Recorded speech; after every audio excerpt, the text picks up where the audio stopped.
What's going on today, guys? It's Joe the Pro here, back at it again with another video. Before this video starts, please drop a like and hit subscribe if you haven't already, and let's get right into it. Okay guys, so today we are on lane number 12 here back at Clover Bank, which is my home center, which is where I have made all of the rest of these instructional videos. Pretty much all the problem is that when the machine is doing a respot cycle, the sweep is running too late after the table picks the pins up, which I'll show you in a minute.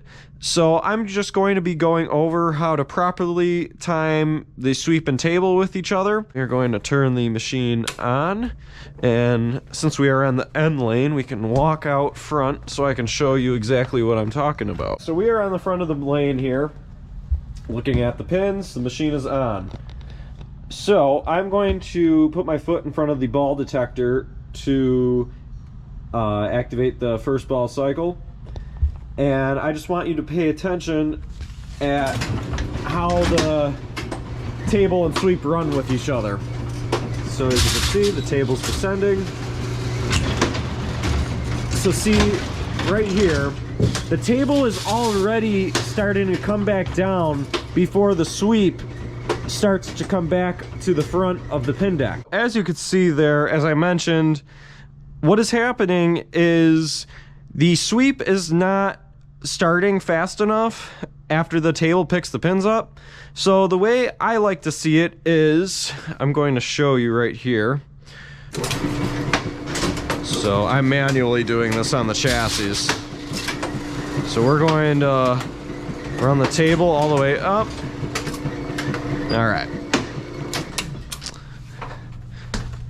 All right, so let's take a look here.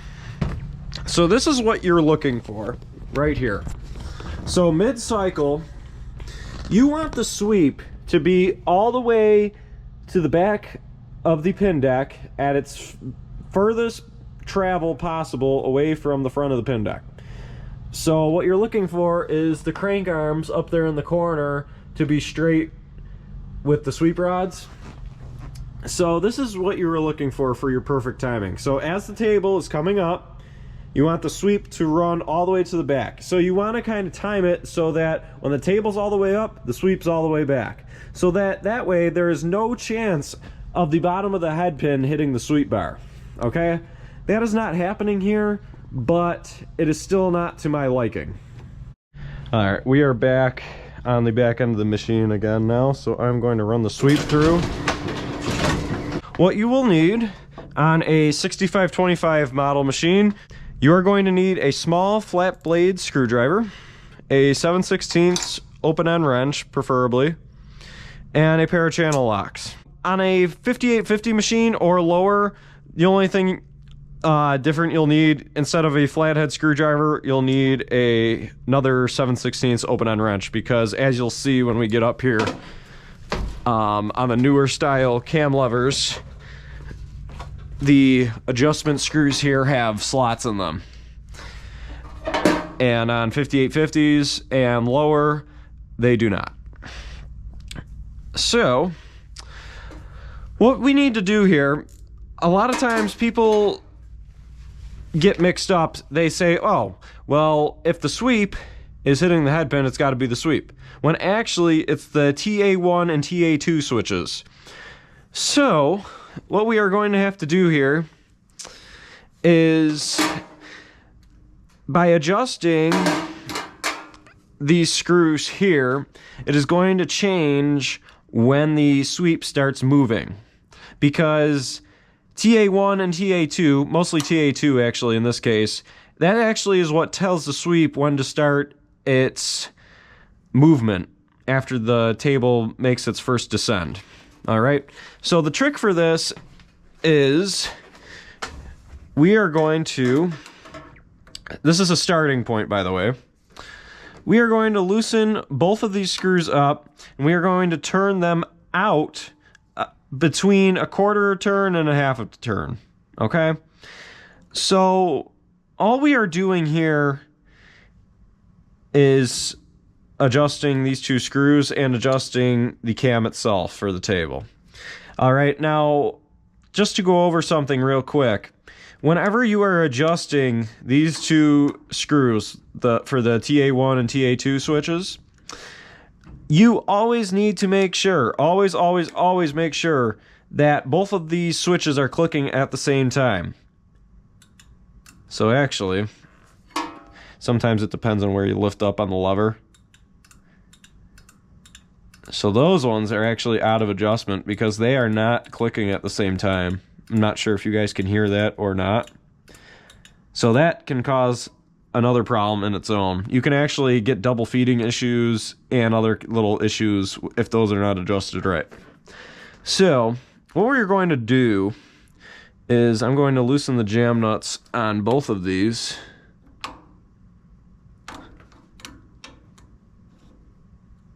Okay, they're both loose. And I'm just going to turn these out. We're going to start with just a quarter of a turn because it's not too bad. So let's start there. And this adjustment is prone to change when you tighten down these jam nuts. Well, it's not prone to, it can. So just expect that.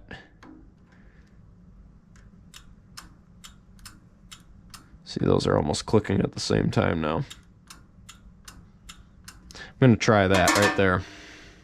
So make sure once you have the screws adjusted, you tighten your jam nuts or you'll lose your adjustment. Okay.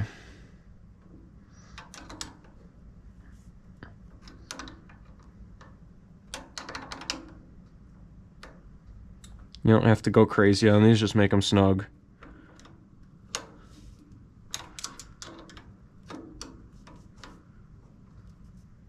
Okay, that should be good right there.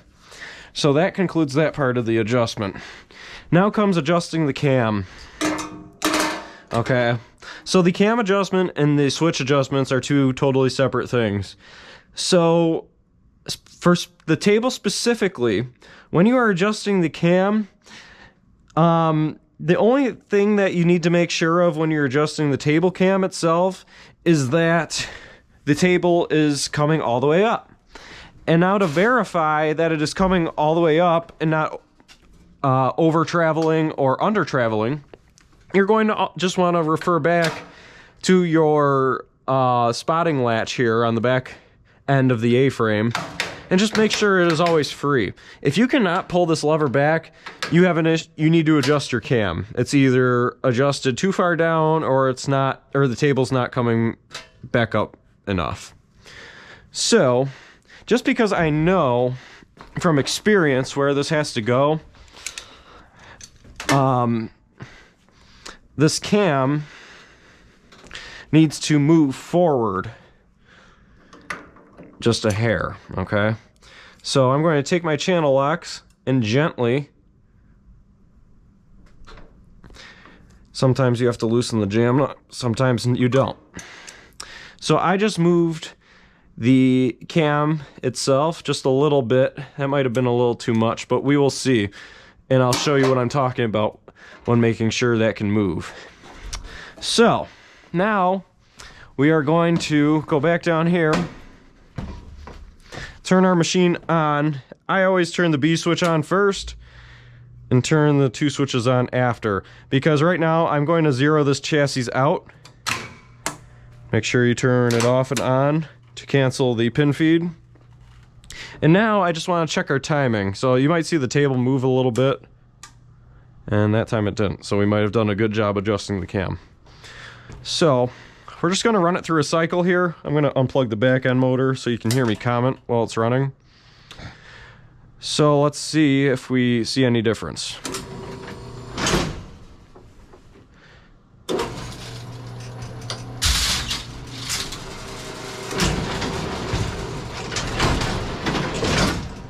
That looks good. All right, now let's check our... Okay, so here's a problem. So as you can see, I cannot pull the spotting latch away from the leg. So that means we need to further adjust our table cam. Okay, So I'm going to see, it looks like it's not coming up far enough. So I'm just going to tap the cam lever with my hand here and see if we get our gap. And we do. So what we need to do is move this cam back a little bit, and that'll let it travel a little farther. So I'm just gonna tweak it a hair. Now, let's go back down. Zero out our chassis, turn off your sweep and table. Hit the stepper 0 until you see the stepper read 0. Turn the B switch off and back on to cancel your pin feed. Now, turn your sweep and table back on. Hit the cycle button. And let's see what happens.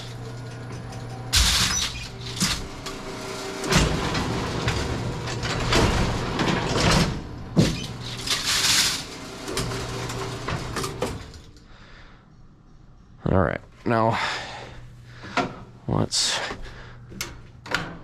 okay, that's a little bit better, but it could probably still go up just another hair, not a lot.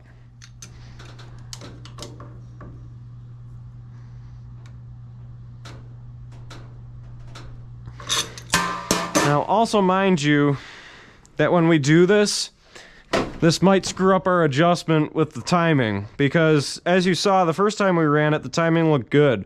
This time, it might not look as good. So we might have to turn those screws out just a little bit more. Like I said, usually the adjustment is between 1/4 of a turn and 1/2 a turn.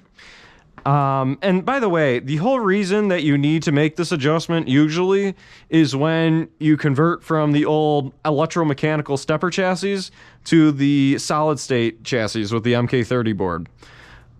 Because the solid state chassis always run the sweep a little later than the electromechanicals. So it does say in the installation manual, I believe, that you do have to make this adjustment, but I will guide you guys through it. So, once again, we're going to zero the chassis, and we're going to check it again. So, like I said, we're looking for the sweep to be all the way in the back when the table's all the way up.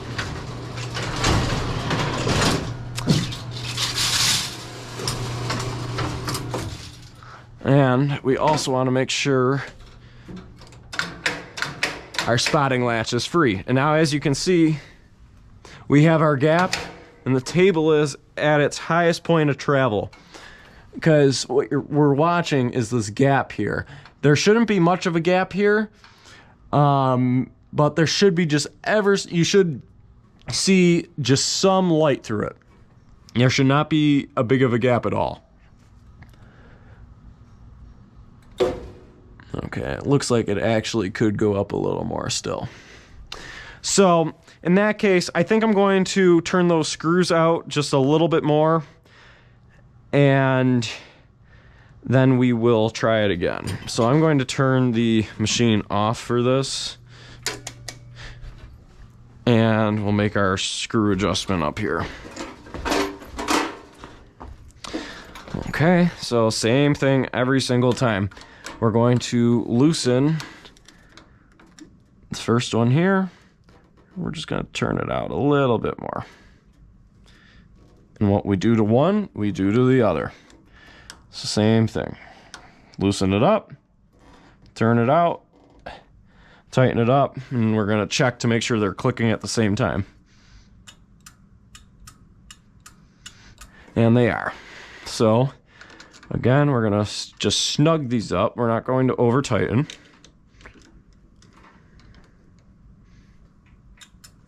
Okay. And those are clicking at the same time. So that looks good. So now let's check our timing once again. It should be good now.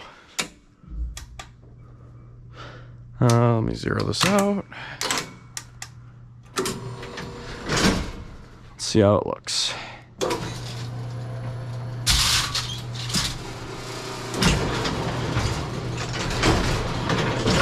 That looks perfect.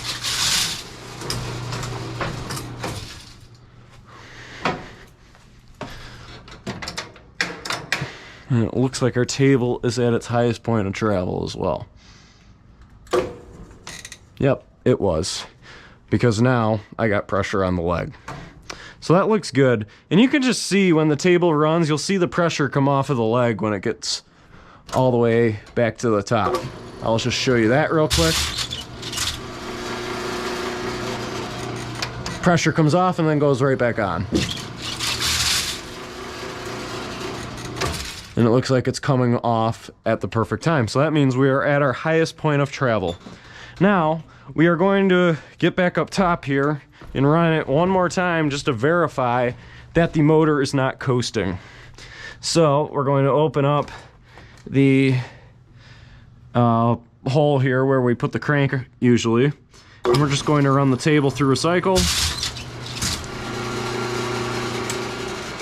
Try it with pins. It stopped dead. Now we'll try it again without pins. Stops dead. So now, just so you guys can compare it with what we started out with in the beginning of the video, I'm going to plug the back end in. And let's go back in the front. I believe it's on second ball. So,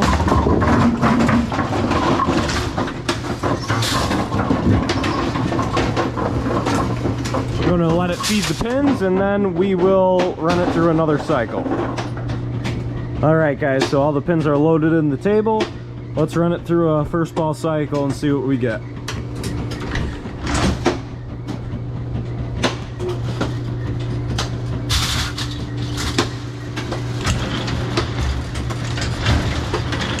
That looked perfect.